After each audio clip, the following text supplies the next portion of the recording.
Hi, everyone. Welcome to our panel tonight. This is Leer Nos Une. We're really excited to have you all here joining us for a fabulous conversation. My name is Cecilia Cackley. I'm your moderator. I'm a children's book buyer and event coordinator for an independent bookstore in Washington, D.C. And I'm also a writer for the blog Latinx in Kidlit. I have three fabulous author and author artists here today to introduce to you. We're going to talk through some questions and then take some questions from you all. So as Charlotte said, please make sure you submit them to the Q&A down at the bottom. First off, I'm really pleased to introduce Torrey Maldonado, the author of Secret Saturdays, Tight, and the recent What Lane, which was listed as a top book for discussing racism by both the New York Times and Oprah magazine. He has been a teacher in Brooklyn, New York, where he also was born and raised for 20 years. And I just want everyone, if you're from a bookstore, to know, or a school, he does a fabulous school visit. So please just keep that in the back of your head. Thank you. Alongside Tori, we have Jenny Torres Sanchez, who is a full-time writer and former English teacher. She is the author of many books, including We Are Not From Here, The Fall of Innocence, Because of the Sun, my favorite title, Death Dickinson and the Demented Life of Frenchie Garcia, which if you haven't read her backlist, please do so. It's amazing. And The Downside of Being Charlie. She lives in Orlando and has braved the heat and humidity to be with us here tonight. And finally, last but not least, we have Jose Pimienta, raised in Mexicali, who now lives in LA. They are the author and artist of the comic Suncatcher, as well as the artist of the book Soupy Leaves Home by Cecil Castellucci. And they also work on comics and storyboards in both animation and film. So thank you all for being here tonight. I'm excited to get the chance to chat. I love how everyone is telling us where you're tuning in from. If you don't have your chat open, go ahead and open that up. We've already got both coasts represented, very pleased, and the middle of the country, Michigan, my home state, love it. All right, so we're gonna start with our first question here to talk a little bit about who your audience is for your writing. Who is your ideal reader? Who do you have in mind when you are creating your stories? Who would like to kick us off? Anybody? Jose is pointing to somebody else. But unfortunately on my screen, that's a blank one, so that doesn't really work for me, Jose. What's up? Jose is reading my mind. I was about to point to somebody else too. I'll start. Jenny's too nice. Thanks, Jenny. I think I was kind of like a very introverted kid growing up. I felt like really misunderstood, and I felt kind of lonely. And the things that I turned to as a kid and as a teenager were books and music. And so I think that most of my writing is kind of like trying to reach out to that kid that feels like an outsider, that feels like on the fringe of things and is always kind of looking in and not really feeling quite part of everybody and everything else. So that's mostly who I write for. And it's mostly like how my characters feel. And so I think that they can really, like students or kids who are reading those type of books can really kind of relate and feel less alone, because here in this book, there's somebody who feels like you and feels like they're on the, fringe of society as well. So that's what I write for. Awesome. Thank you. Excellent. Tori, how about you? Or is Jose, whoever wants to go. Well, go kick it, Jose. Thank you. Yeah, it's, I'm still trying to figure that one out, to be honest, of just like who my audience is, because from my background, like in comics, we tend to make the grandiose statement that our comics are for everybody, or like anyone can pick up and read it. And then it's a good thing that eventually we end up meeting people who actually have done market research and also talk about like, well, there's the difference of the markets, or the difference in readership and the difference in certain demographics. So when I became a little bit more focused on having a specific aim as into who to write for, at first, like I think I began to write for the kinds of books that I wish I had growing up, that I couldn't, that I wasn't always finding. And that really, I mean, I know how vague that sounds, but like eventually that kind of turned into like, for instance, right now it's like, well, the things that I'm interested in are music. So I'm going to write about, I'm going to write a book about music. Or currently I'm being very interested in a lot of issues on the border. So I'm working on a book that it's related with that. And so, but also, because Suncatcher was predominantly aimed at YA, but now I'm starting to write a little bit more on the middle grade area. So I'm also trying to learn like what are the differences between writing for different audiences in those regards, and like, is it just language? Is it just themes? Is it just subject matter? So like I'm still learning that, and it's really awesome so far. But like it's I'm still trying to determine what that audience is that I'm trying to reach, I guess is what I'm saying. Thanks everybody for being so gracious and going first. All right, so I'm just gonna say ditto and then we can move on. No, I'm joking. So who do I write for? I've been teaching for over 20 years and I've been teaching middle school. So when I come to the laptop, the first readers in my mind are my 6th grade students. So all of my books, first book, Secret Saturdays, my next book, Tight, my next book, What Lane, all of those books follow 6th grade protagonists. And the popularity of the book, it stretches into the lower grades, also stretches into the into high school grades too.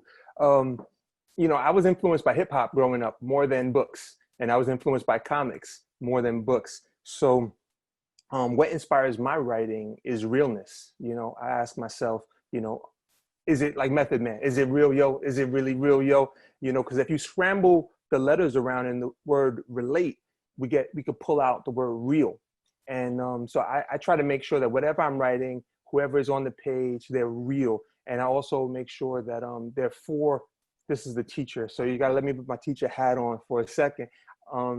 You know, this is the teacher in me. I ask myself, are the 4 major influences on youth development inside my books? And those 4 influences are family, you know, peers, school, and media. And if I can go through those 4 things and know that I'm hitting and it's real, then I'm like, okay, I'm good. Yeah. So that's a great segue into my next question, which is about the idea of presenting reality, presenting truth, but not letting it overwhelm the reader. I think everyone is sort of in a position, certainly right now with the pandemic, that we're all kind of overwhelmed by reality a lot of the day, and that's certainly no different for our young people. So how in your books do you work on balancing that truth and that reality with perhaps the moments of the lighter moments or the joyful moments that provide a little bit more of an escape for the young reader who's taking in what sometimes is a very serious story? How do we allow it to not overwhelm the reader? Tori, we're going to make you start first, just because. Yeah, you know, I was thinking to myself, maybe I should just go first to be courteous. So thanks for shoving me into the waters. Let's see if I can swim. So, you know, recently there was this review that I loved. It was in the school library journal of What Lane. And, you know, I'm not the best at elevator pitching.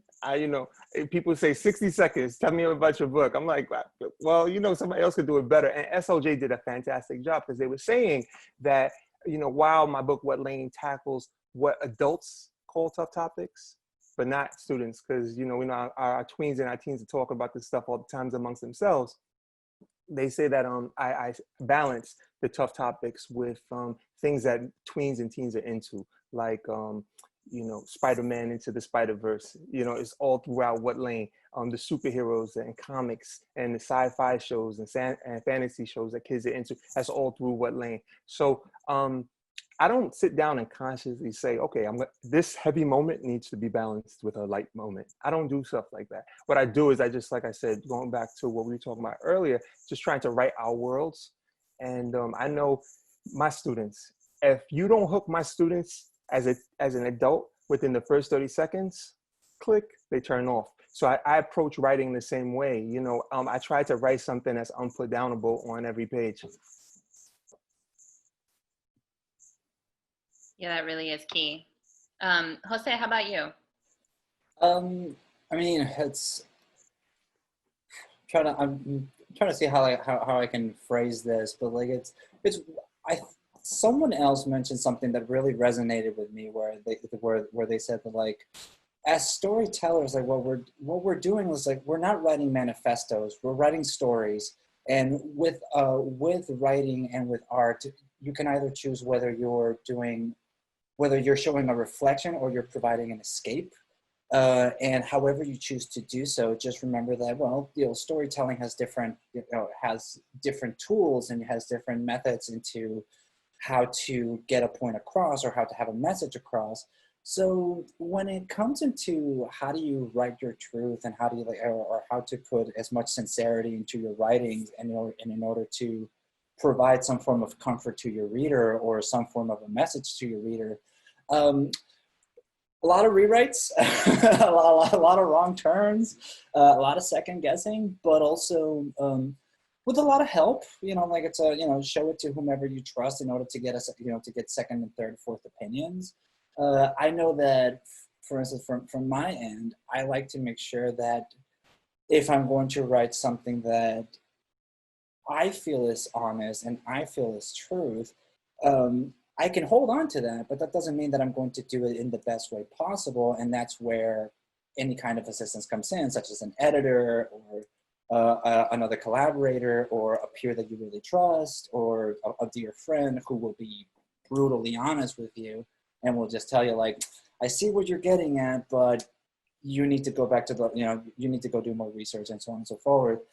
So listening a lot helps, but still, just I mean, writing is one of the most honest things anyone can do, whether we realize it or not.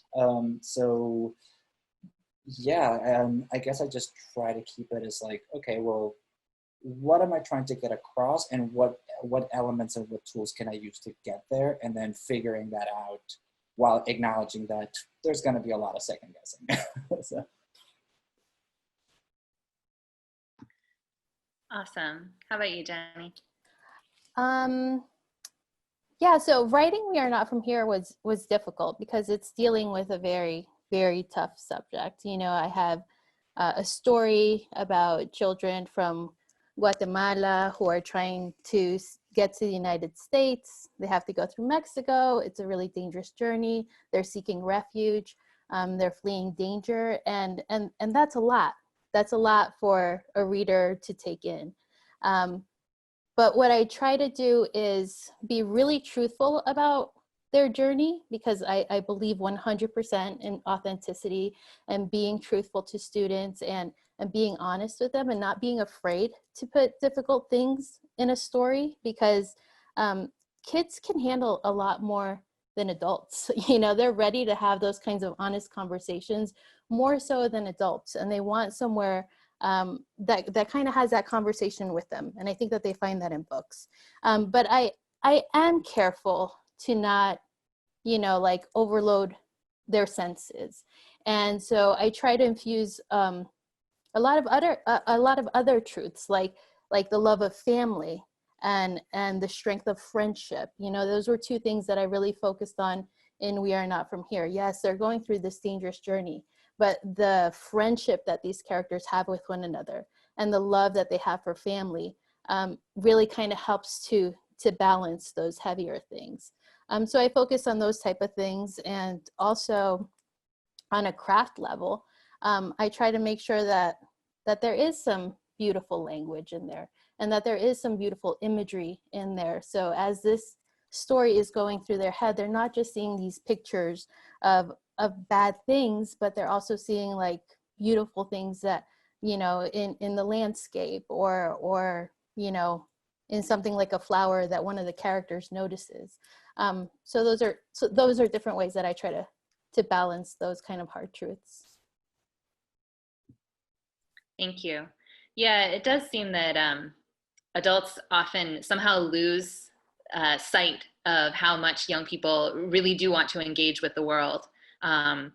how much they really long for that. They want authenticity, certainly in what they're consuming, but they also have that need for understanding, right? The things that are happening around them, even if it's something that doesn't directly affect them or doesn't directly connect to their life. They often, want to know more about characters who are different from them or who are going through a different journey than they are. And do you think so? Why do you think that is? That there seems to be such a disconnect between what adults and often what we say gatekeepers, right? Whether that's a librarian or a teacher or even a parent, has that impulse to kind of shield kids and through what they read, when in point of fact, kids are capable of dealing with a lot of the reality of the world around them. Any thoughts on that? I think adults are afraid. Kids having conversations and questions about the world, and why senseless things happen in the world, and why people are sometimes awful to one another in the world. When they ask adults about these things, I think adults don't know how to answer, and I think they don't have good answers. There are some things that don't really have answers, and I think that probably adults feel uncomfortable not having all the answers, and so a lot of times people just want to ignore things that they can't address. But I think it's okay to tell kids, I don't know. I don't know why the world is in the state that it's in, but I'm here to talk about it. And I think that that's what books do.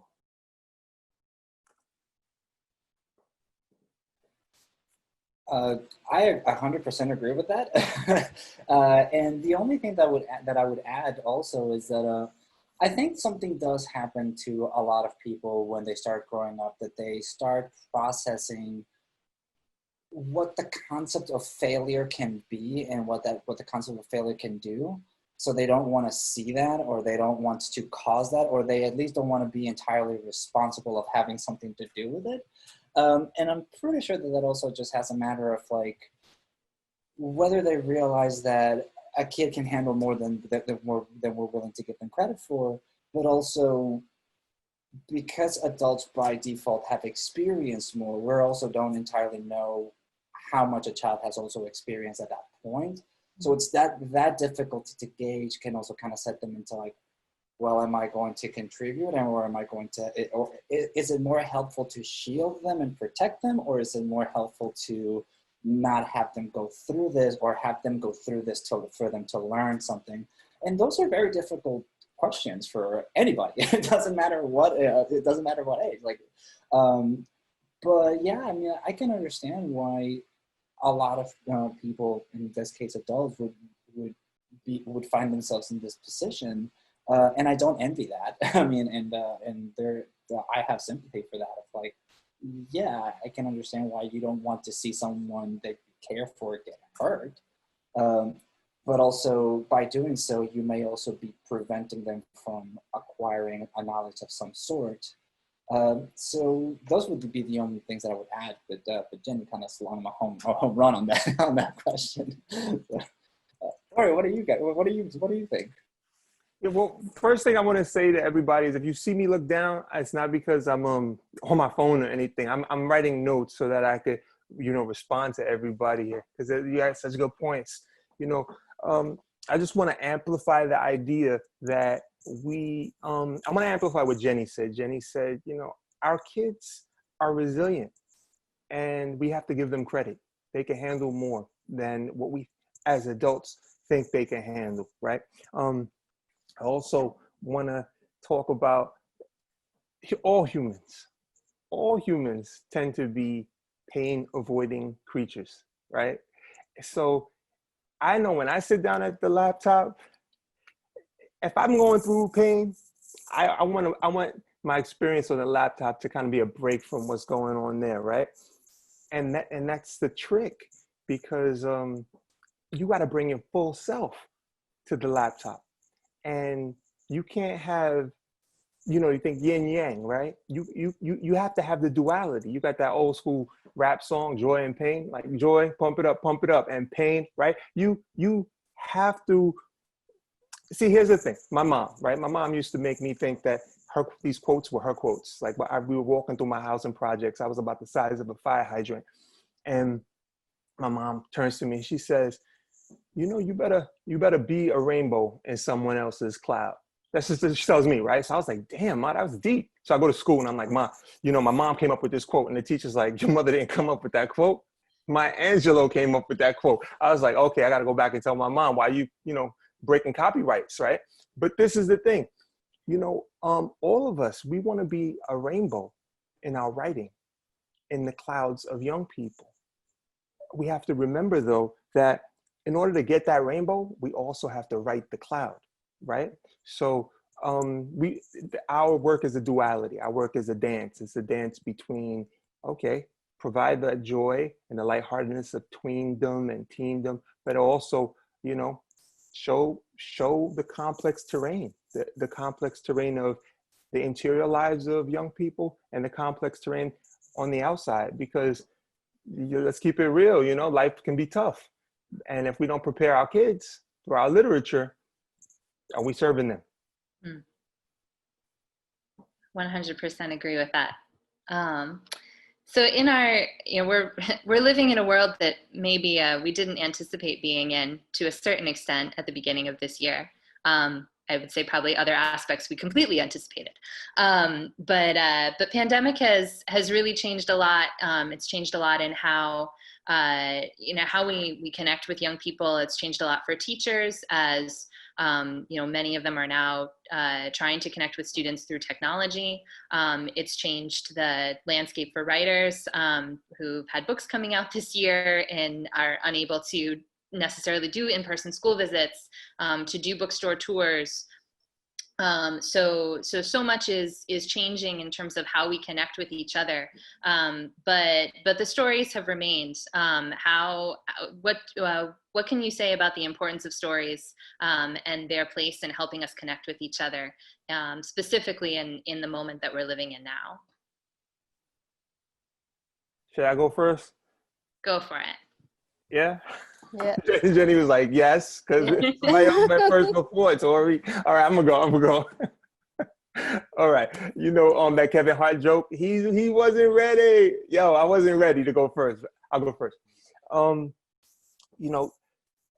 I totally predicted everything that would happen with the pandemic. No, I'm just joking. Nobody predicted it, right? We're in new waters.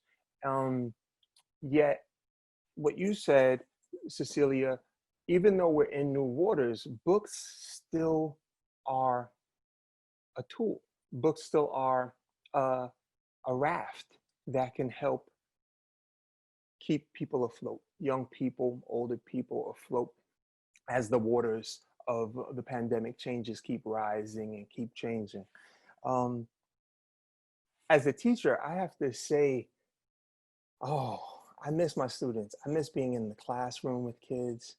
As an author, I have to say, it's so much fun to go and be with, like the way we're doing it now. I love doing this virtual thing, but it's so much more lit when we're together, So I don't see the pandemic and our shift to virtual as all bad. I'm feeling it and I don't like it. I wish I could go back, but it's not all bad. There's a silver lining, and I think the silver lining is this. Let's talk about my school, right? My school, like so many schools, they're talking about a desire to roll out plans regarding diversity, plans regarding equity, plans regarding anti-racism, right? Plans regarding equality. Okay, cool. How do you do that in a virtual world? Like, you could do so much of that work in the building, but how do you do it in a virtual world? The answer, you're looking at the answers. You're looking at Jenny, right? You're looking at Jose. You're looking, authors, we provide these books that can cross the divide, right? Kids can take our books and on their own time, at their own pace, they could do the equity work. they could do the diversity work. They could read, and our books, all of our work builds empathy, right? It builds a desire to bring better friendships into your life, right? And then get the haters out of your life, right? So I feel like our books are exactly what we need right now, because in this time of change, books are a vital constancy.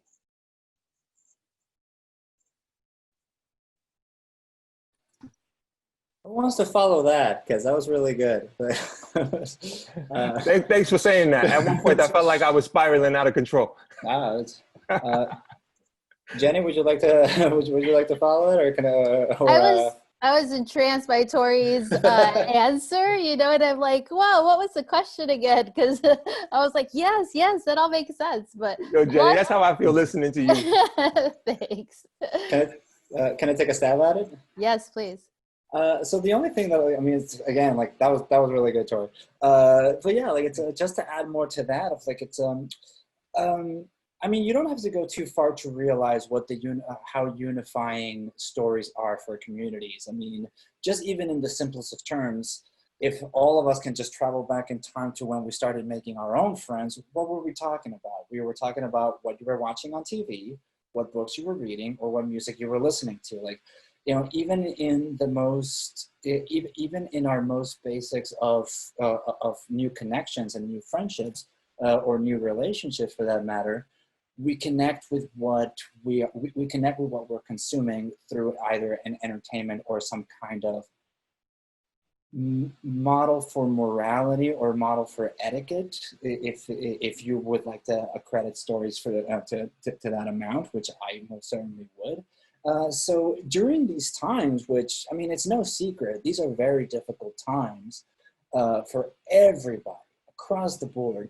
So even though a lot of us are doing as much as we can to continue the fight and continue standing up and being vocal about what we believe in, it's also just as important to remember what are the subtle, or what are the things that unify us in our most relaxing of moments, such as, you know, I don't know whoever is listening to this, if you're old enough to do this, but like, after a long day of marching, and after a long day of protest, and after a long day of being outside, and after a long day of homework, don't you just want to kick it back with like a cool movie, or don't you just want to sit back and read a book that, you know, that's going to take you something, and tell your friends about it or tell your family about it? Don't you just want to bring up to the dinner table, I got to tell my siblings about this awesome graphic novel that I just read. Like, I have to tell you about this amazing novel that I'm in the middle of that I don't know how it's going to turn out.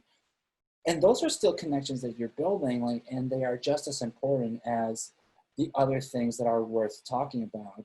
So it's not really necessarily a matter of comparing the validity of it, but it is important to say that during these times that a lot of people are going through such hardship, we still have those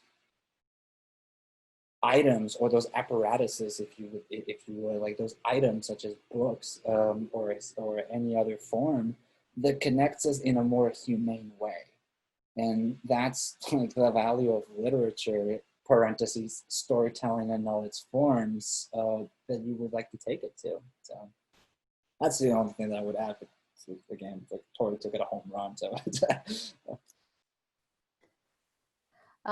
yeah, the only thing I would add, you know, is that I really do believe in the power of stories unifying us and fostering empathy. And, you know, even now with things being the way they are, and with kids being, you know, and teenagers being kind of like overloaded with how difficult the world is, and how unfair it may seem.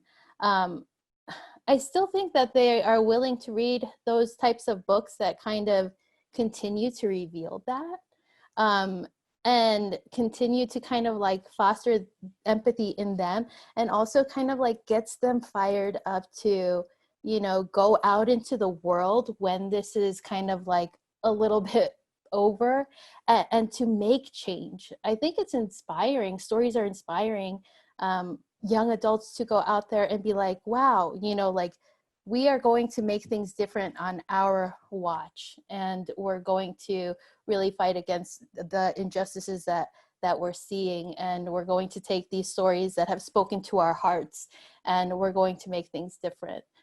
So as much as stories are balm for a lot of readers, I think they also make them want to do something.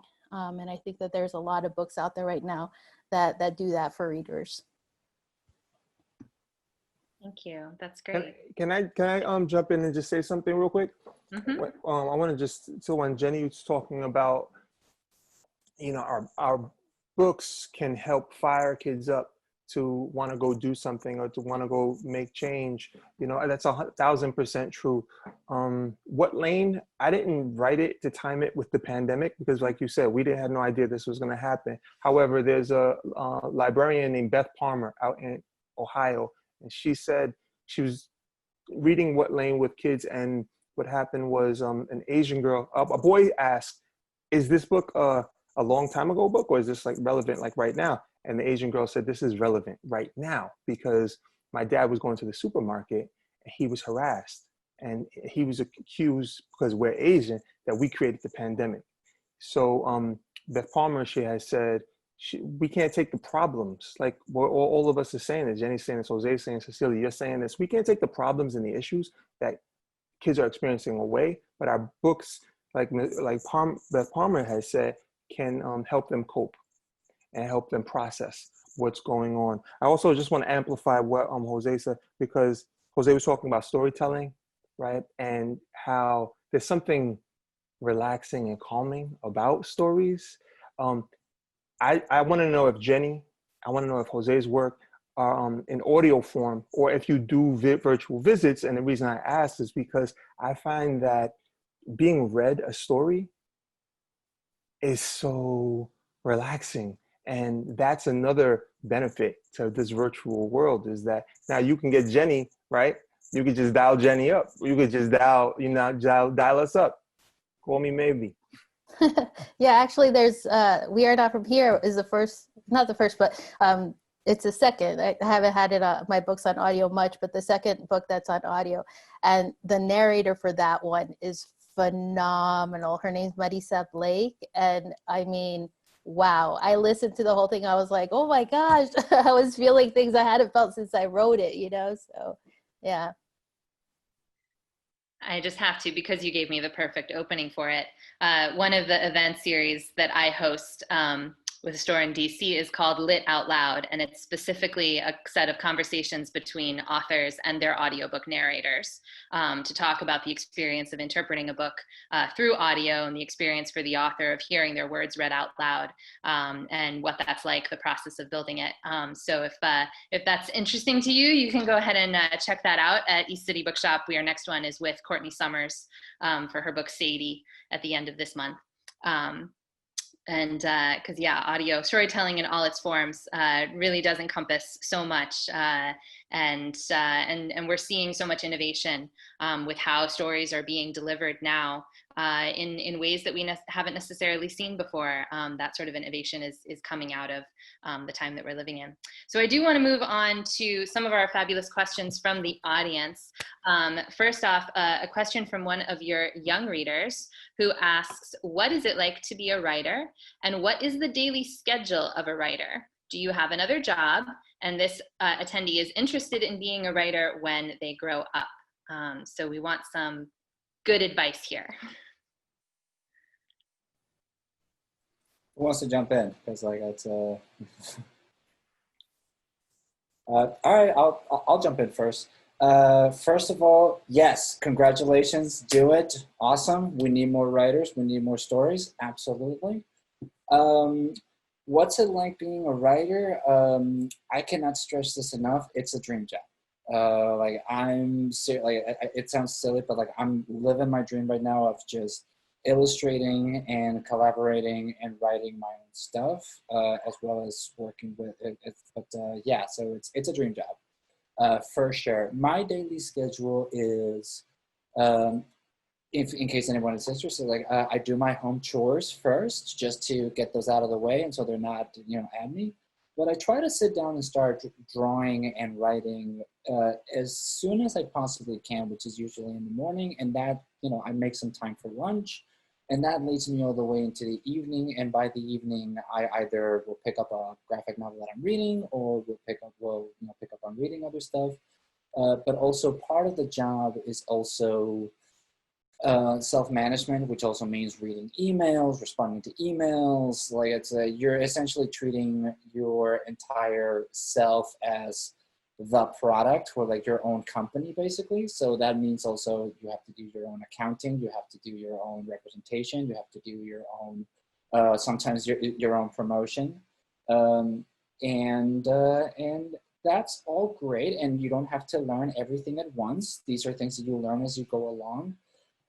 So the advice that I would give, because there's a lot of it, there's a lot of things to learn, is keep doing it, keep asking for advice, keep listening, keep course correcting, and keep showing people what you're doing. That is, I cannot stretch that enough. Like, keep showing everyone what you're doing, because you're only going to learn more from what other people taking what you thought you were giving them, but also you're going to learn a lot about yourself the more you do it.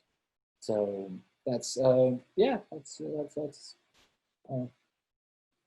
yay, more writing. Yeah, basically what Jose said, keep writing. We need your stories out there. We need to know what is in your heart and what you have to say and what you have to share with the world. So I love that you consider yourself and call yourself a writer already, because if you're writing, you are a writer. And so just keep doing that. My day before the pandemic was mostly writing in the morning. Right now, once my kids were off to school, because that's kind of when my mind is the freshest and when I do the best writing. Right now, I am teaching my youngest child at home, so I'm not getting a whole lot of writing done in the morning, but I'm finding little bits and pieces of time here and there to get some writing done. I think my advice to you is keep writing, and also be kind with yourself and be gentle. We never get things perfect the first time. You have 3 authors here who are sitting here, and it takes many, many, many drafts before our books hit the shelves. So it's okay for your drafts to be messy and for it to not make sense and for you not to like it. Just keep working at it and keep revising, and you will get there. Yeah, whenever I hear the term writer, I kind of get like sweaty palms, and the reason why is because I just want to take you back to when Tite came out. Tite came out, Penguin, they invited me to this penthouse party. I felt like a baller, right? So I'm giving you a peek into the life of a writer. Sometimes you get invited to some cool parties. So we're at the top of this penthouse, and my amazing editor, Nancy Paulson, she brings over 2 bookstore owners, and she says, "This is Torrey Maldonado. He wrote Tite, talk to him." And so Nancy left, and I was like, "Don't leave me, Nancy." So I just turned to the 2 ladies, and the ladies hit me with the question. Lady said, "Can you tell me what writers inspired you to write?" And that's when I got sweaty palms, because circling back to what I said earlier, I didn't grow up with books. I'm not that person who could quote, all of these literary inspirations. It was rap artists. It was, comic books. But I learned something in over 20 years of teaching. The heart of good teaching and the heart of good writing is storytelling. So, when people ask me, I'm a writer. Yeah, I'm a writer. I claim that. More important than that is I have a story. I have stories that I need to get out. And so if you have stories in you, and we all have stories in us, maybe it's writing or maybe it's another medium, but you got to get that out, right? Another thing that kind of turns into my schedule, because you was asking what's the schedule like. I once had a chance to meet Walter Mosley, amazing writer, wrote Devil in a Blue Dress. And he had said something which was pretty amazing. And I'm going to share that with you. He has said, think about athletes, right? A basketball player has to get up, and there's a certain amount of hours you got to commit to practice, right? A swimmer has to commit a certain amount of laps. That you have to, they work at their craft. So as a writer, you have to write. That's what writers do. Don't give yourself any days off, you know, and don't label what's coming out of you as trash, because what feels like trash to you could be somebody else's treasure. So like going back to what, you know, Jose said, share it, because somebody might say, oh, you was gonna trash that? No, this is actually hot. That's what you need to write. So if you're thinking about deleting anything, don't delete it. Create a file and put all your trashy ideas into that file, because who knows, you know, you might be sitting on a treasure chest. Now, how do I write? I'm a teacher. So I have a day job. I'm a husband. You know, I have a tween daughter. You know, if you've seen Shawshank Redemption and you see how Tim Robbins gets out of prison, you know, just with the spoon, it just, that's how I write. You know, if I get an inch of time, you know, I feel like Al Pacino in that, you know, that football speech where he's just like, you know, how do we get ahead? We take the inches, and, you know, those inches become feet, and those feet become yards. And right, that's how I write. You know, if I get a little time, I write. Get a little bit more time, I write. And you know, what Jenny was saying, you know, it's just one foot in front of the other, one foot in front of the other. And the next thing you know, you have a book. Jose had said something, I have to say this. Jose said, learn as you go. That's one of the most important pieces of writing advice that I just want to echo is go to the cliff, jump and grow wings on the way down. Because Toni Morrison, she was asked, would she revise any of her books? And she laughed and said, I would revise all my books, because on my 12th book, I know what I didn't know on my second book. So I find that, you know, just being in company with Jenny and Jose, I'm learning things and it's shaping me as a writer. And then the next interaction shapes me. And it's just all, you know, molding us. So we're molding ourselves. We are the writers that we are developing.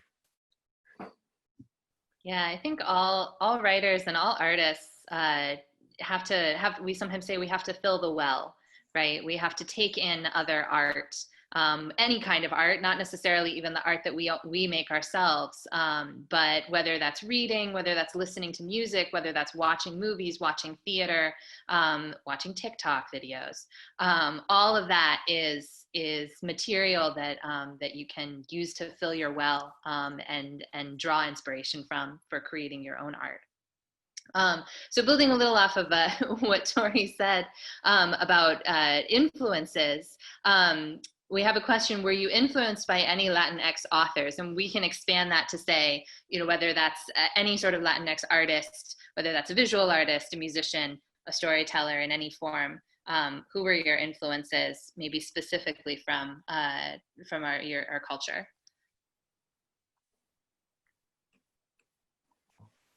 Do they have to be prose writers? No.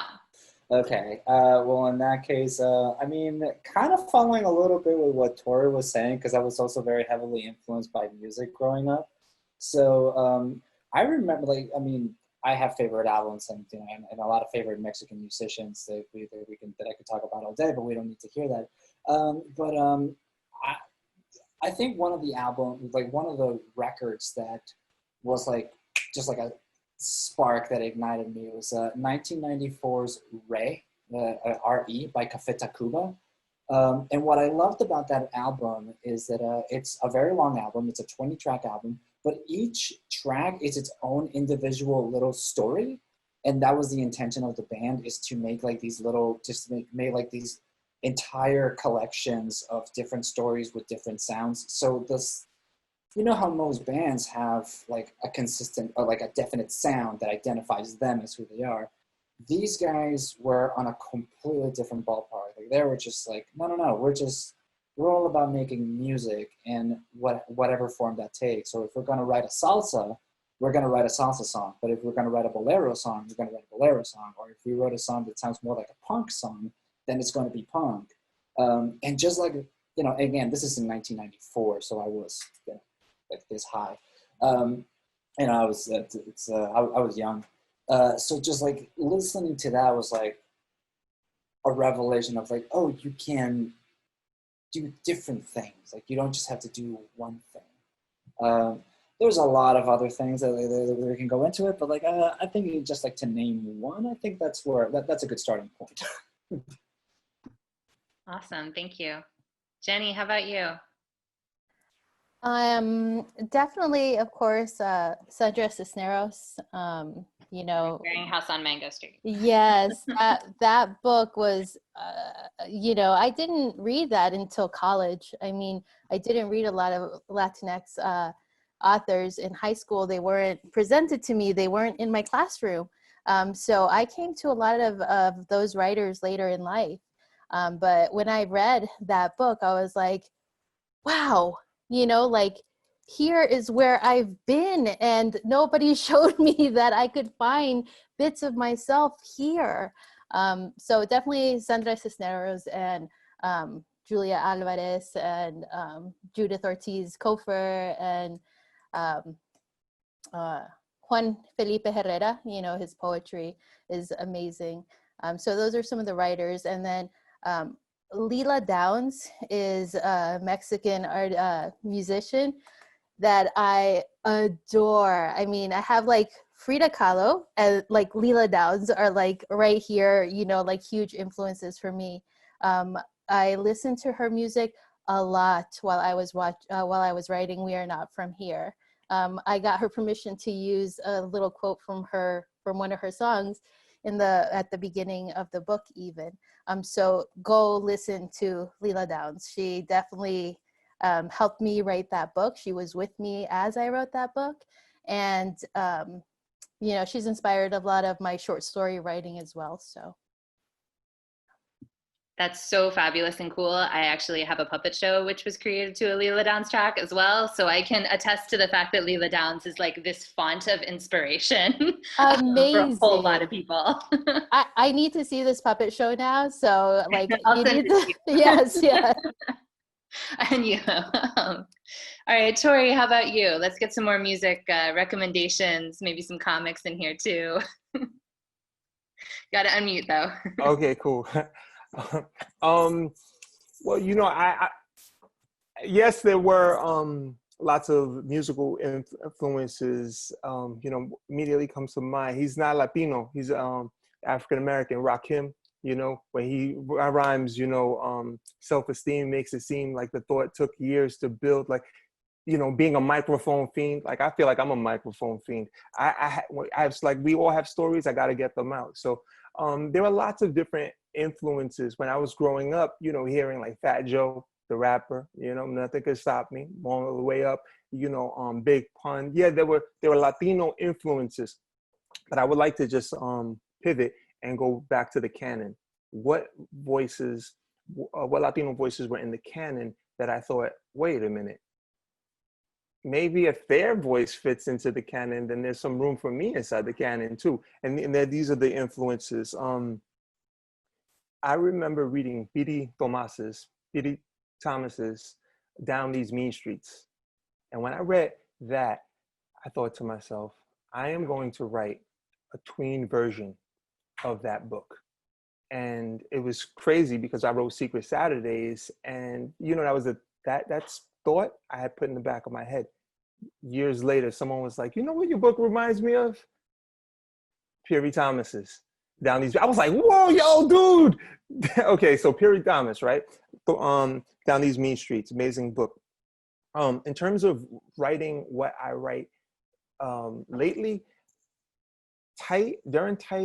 during What Lane, I listened to an artist. A lot of people don't know who he is. He needs more attention. Lin-Manuel Miranda, right? We're talking about Hamilton. Yo, that soundtrack is fire. Not just the musical, but when we're talking about the mixtape, because you have Black Thought, right? And Black Thought, he has that song on My Shot where he says, you know, when our role models even tell us that we're born to be felons, we're not going to grow up to go to Harvard or Carnegie Mellon. And like, just what I'm trying to say is any voice that was on the margins, those are the voices that inspired me, because I come from a marginalized, neglected Brooklyn housing projects. So this is what happened that literally lit the flame and told me, okay, I'm going to do it. I'm going to try to write a book. I was fresh out of college and I was trying to get a job, and and I wasn't really writing. And my mom told me, she said, I bought a book for you. And I was like, you bought a book for me? What? Let's go.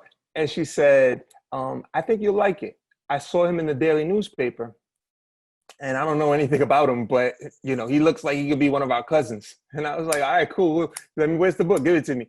So she gave it to me, and it was a book called Drown by Junot Diaz. And I read it, and the language, it sounded like me. It sounded like the people who lived above us and next door to us and downstairs. And I really felt like Junot Diaz's book Drown, I felt like he was a bank robber. Like he robbed the bank and got away with it, because I was like, how was he allowed to write this and it be published? And then come find out it was celebrated. I was like, maybe there is room for my voice. So Junot Diaz, you know, that book Drown, it told me that, okay, voices that sound like my voice are welcome inside the canon. I just want to say something about that though. When we talk about voices that are welcome in the canon, you know, I love the Alexander Hamilton song, Wrote My Way Out, because one of the things that it says is that you don't wait for permission for people to invite you into the canon. Write your story, because truthfully, all Jenny's stories, Jose's stories, my stories, our stories are missing, and you don't know if it will be welcomed, but give it a shot. Take your shot.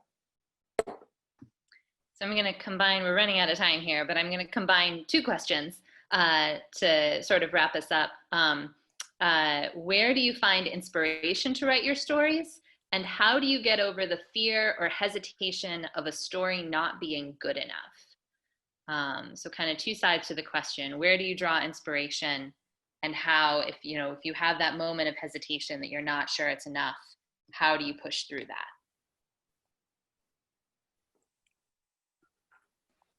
So, oh, I'm sorry. No, go ahead.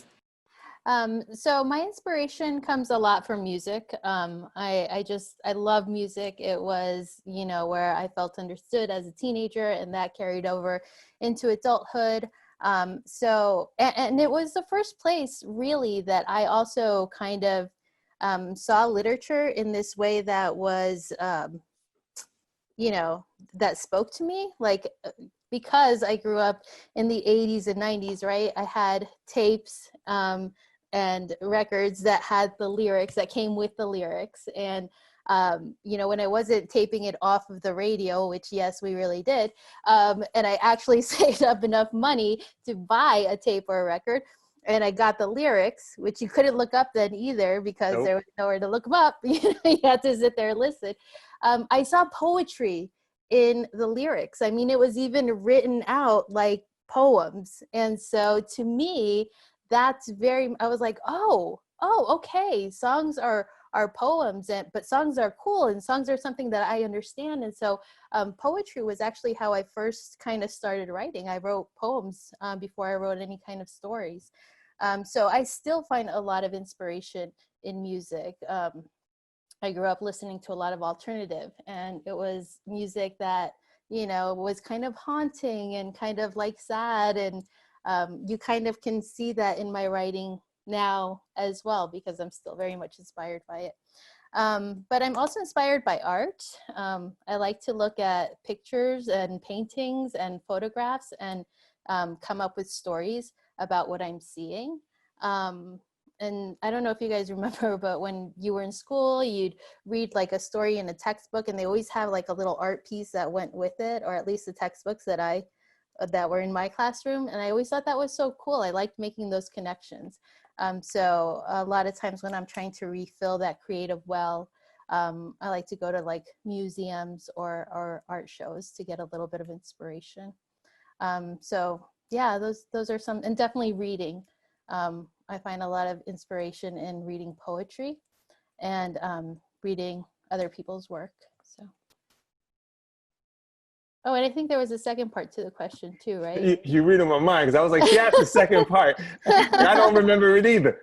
That's okay. How do you get over the fear or hesitation that a story won't be good enough? Yeah. You know, like that fear and hesitation is always there. So you just got to write through it. You know, you got to be like, okay, right now I may not see exactly what I want this story to be, but I'm just going to keep kind of chipping away at it. Kind of like Tori said, you know, the Shawshank Redemption, the little spoon, you just keep carving it out, and just writing through that. It's okay if, you know, the next paragraph is it's like a mess and all over the place, but just like you have to write through it. So Jose, were you gonna go next, or you want me to jump in? Go ahead. Okay. Please. You know, I have to give my editor more credit, and you know, because I have to agree. Sometimes I will write something and I think it's the bomb and it's the hot mess, you know, and then my editor will clean it up. So, but that's the thing. As a writer, sometimes you don't know. You don't know what's going to be trash. You don't know what's going to be treasure. You know, there's this line in talking about Black Thought, Tariq from The Roots. He has this song called "Don't Say Nothing," and in it he talks about, you know, give it here, and you know, and don't hold back. And I really feel like I sometimes hold myself back when I write, and you just gotta really just let it go. You just gotta, damn, I just sounded like I was quoting Frozen. You just really do gotta let it go though, and put it and let it come out. Where do I find inspirations? Whatever gets my heart, you know, pumping. You know, if I feel the same thrill that I feel when I'm watching Netflix Daredevil, when I'm watching, you know, Black Panther, when I'm, you know, listening to music. If I get that rush and I put it on the page, most likely, you know, people are gonna feel it too. How do I overcome the fear of, is it good enough? Is it not good enough? I think I answered that question, right? Just put it on the page and let your editor tell you if it's good enough or not good enough. Yeah, I mean, like it's just to follow up on the second part of the question is like the easiest one to answer. It's like, look, I'll tell everyone this, like, and I repeat this a lot. It's like imposter syndrome is very real, and it never goes away. But you know, Jenny already said it, and so did Tori. And it's really, you just have to ride it through. You just have to get through it. You just have to get used to it, and just, you know, or tell that little voice in your head to like, look, you don't know what you're talking. If you don't think what I'm talking about, then you don't know what you're talking about. So we'll just find out later. But first, kind of as Tori said, like you got to put it on the page first. Like that fear is very real and it deserves to be acknowledged, and just give it that recognition. But then once you do that, just put it aside and get back to work. that's usually what I tell myself. And again, I don't want to make it, it's easier said than done. Like it took me a very long time to get to that point, to just be like, fine, we'll find out if it's not good enough later, but first just let me do it. Like, first just let me get through it before we get, and maybe I'll treat this as a medical thing and I'll get a second opinion or something along those lines. Where do I draw inspiration from? Personally, I mean, it's different for everybody, and I'm the type of corny person who draws influence and inspiration from literally anything. I try to read as many graphic novels from different authors as possible, like something that, if I look at something that I don't think is going to capture me, I try to not go with the obvious and be like, well, why don't I think it would interest me? At least give it a shot.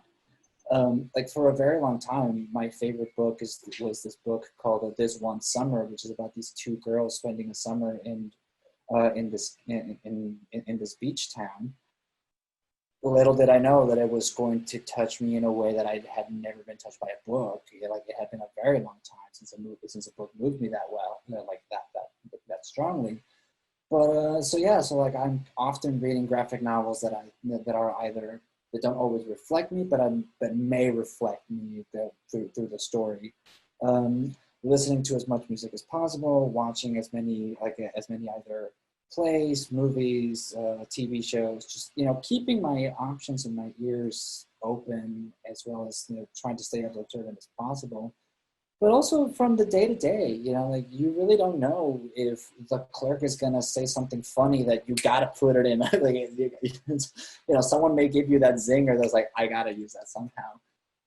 So I try to stay open to what can be influential, because as much as I would say like, well, I love,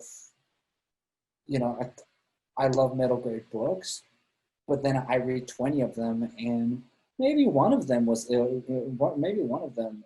me, but suddenly I'll read a children's book and I'm like, what was that? How can I write something like that? Like, sure, I'm a YA author, so like, how do I bring this children's books thing in?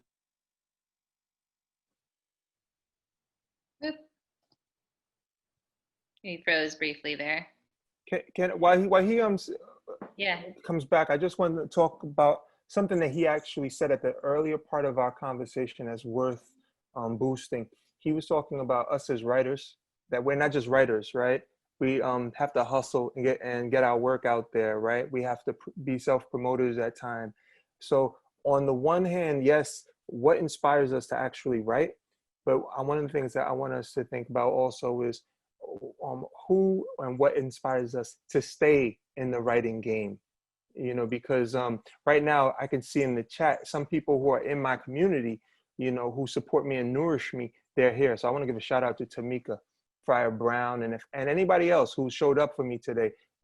These are the people, your tribe.